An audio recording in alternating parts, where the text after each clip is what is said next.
సామాజిక మాధ్యమాలు లేని రోజుల్లో ఎవరెక్కడికి పోతున్నారు, ఎవరితో పోతున్నారో మనకు తెలిసేది కాదు.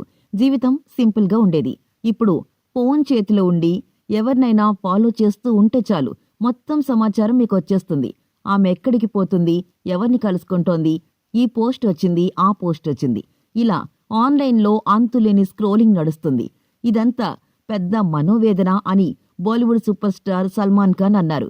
తన సోదరుడు అర్బాజ్ ఖాన్ కుమారుడైన అర్హాన్ ఖాన్ అతడి మిత్ర బృందంతో కలిసి డమ్ బిర్యానీ పాడ్కాస్ట్ ముందు కూర్చున్న సల్మాన్ మనసు విప్పి మాట్లాడారు. అర్హాన్ కు చెందిన ఈ యూట్యూబ్ ఛానల్స్, ఫేస్బుక్, ఎక్స్, ఇన్స్టాగ్రామ్లలో 16 కోట్ల ఫాలోవర్లున్నారు. గడిచిపోయిన విషయాలు మోస్తూ బతకొద్దని, వర్తమానంలో జీవించాలంటూ సల్మాన్ యువతకు సూచించారు.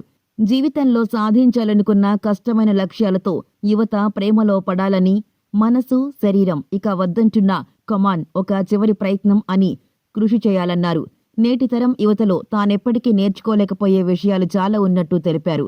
హిందీలో ధారాళంగా మాట్లాడలేకపోతున్న అర్హాన్ బృందాన్ని సల్మాన్ తప్పుబట్టారు. మీరు ఎలా మాట్లాడినా మీ హిందీని నేను సరిచేస్తాను.